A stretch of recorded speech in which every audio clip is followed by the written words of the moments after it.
Hi, I'm Jay Link, President of Stewardship Ministries. Asking the question, how much is enough, seems almost un-American, doesn't it? Whatever our current salary or income, we want more. However much we have invested, we want it to grow and become more. No matter how big our business, we want to make it bigger. More is woven into the very fabric of our American psyche. The multimillionaire John D. Rockefeller was once asked the question, how much money is enough? He answered quite transparently, just a little bit more. In other words, I will never have enough. Might this be our conscious or unconscious mindset as well? Let me ask you a probing question. Is this never enough mindset a spiritually healthy place for a believer to dwell? I've given this question a good bit of thought, and my answer is, it depends. Let me explain the three issues it depends on. Number one, restraining our greed.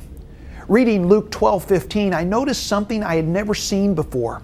Jesus says, beware and be on your guard against every form of greed, for not even when one has an abundance does his life consist of his possessions.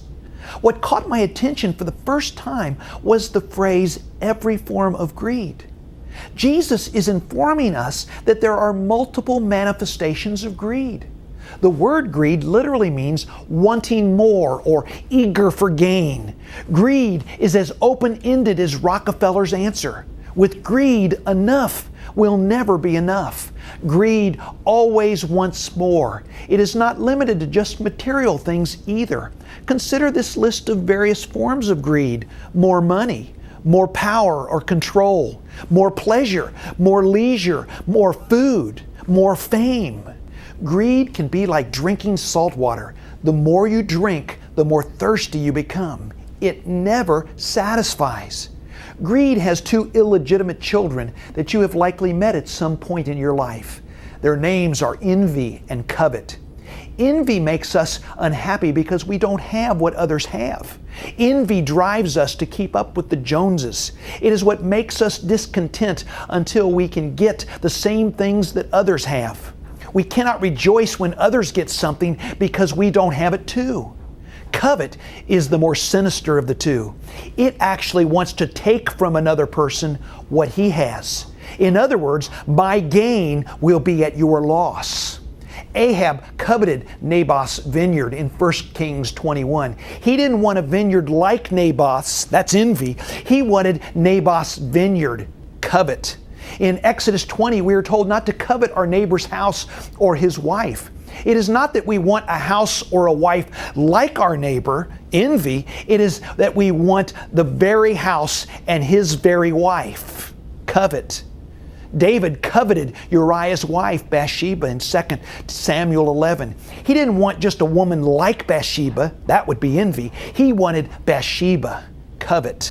One of the most effective ways to restrain greed and its illegitimate spawn is to set very clear finish lines and make them known to others so they can hold you accountable. Some finish lines to consider might be capping your lifestyle consumption or your net worth. Once you meet or exceed the finish lines, these additional resources will be used for other purposes. I'll explain later. Secondly, learning to be content. Greed and contentment are total opposites.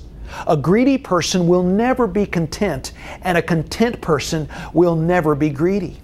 So while we learn to restrain our greed, we need to simultaneously learn to be content. The New Testament gives us three areas where we need to be content. Content with your current possessions. Hebrews 13:5 says, be content with what you have. Second, content with your current provisions.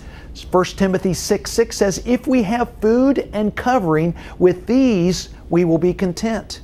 And third, content with your current paycheck. Luke 3:14, Jesus says, be content with your wages. If we get a handle on these three areas of our lives, we will experience a level of financial, spiritual, and emotional contentment and freedom beyond anything we've ever known before. Keep in mind, there is a huge difference between being financially independent and being financially free. You can be financially independent and not be financially free. Likewise, you can be financially free without being financially independent. I know some very wealthy people who are clearly financially independent, but they are anything but financially free. They are slaves to their possessions. I also know people who do not have two nickels to rub together, and they are anything but financially independent, yet they are entirely financially free. Our goal is to be financially free. We may never realize financial independence in our lifetime, but let me ask you, what would be wrong with living a hand-to-mouth existence if it is God's hand to your mouth? The most effective way to truly become financially free is to restrain greed and learn contentment. 3, deploying our surplus. What if God continues to bless your hard work and careful management of His resources with more than you need? What should you do with what exceeds your enough is enough limit? The answer should be obvious. Give it away. All of it. If you fail to set any finish lines, you will not know what is surplus. And if you don't know what is surplus, you won't be inclined to deploy it.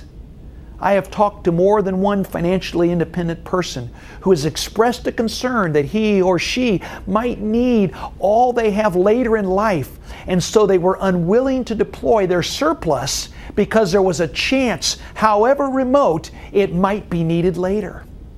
John Calvin responded to this concern long before America was even founded. He said, "What makes us more close-handed than we ought to be is when we look too carefully and too far forward in contemplating the dangers that may occur. When we are excessively cautious and careful, when we calculate too narrowly what we will require during our whole life, or in fine, how much we lose when the smallest portion is taken away. The man that depends upon the blessings of the Lord has his mind set free from these trammels and has at the same time his hands opened for beneficence." Obviously, as Solomon said, there is nothing new under the sun, Ecclesiastes 1:9. For those of us who are driven and gifted to make money, it would be a real loss to stop making it. But once we cross our personal finish lines, our drive and our giftedness to make more can now be focused on getting more to the kingdom and not just having more for ourselves. My friend Randy Alcorn says it in this way: God prospers us not to raise our standard of living, but to raise our standard of giving. This should be our goal. Live conservatively so we can give liberally. Giving is no doubt one way in which Christians ought to be liberals. So the question, is this never enough mindset a spiritually healthy place for a believer to dwell? It depends. If our never enough attitude is focused on advancing our own personal kingdoms, then the answer is no. This is not a good place for a believer to dwell. If our never enough attitude is focused on advancing and funding the kingdom of God, then the answer is yes. This is a very good place for a believer to dwell. So how much is enough for you? Are you ready to restrain your greed, learn to be content, and deploy your surplus? If so, get ready for some exciting and radical changes in how you think and how you live.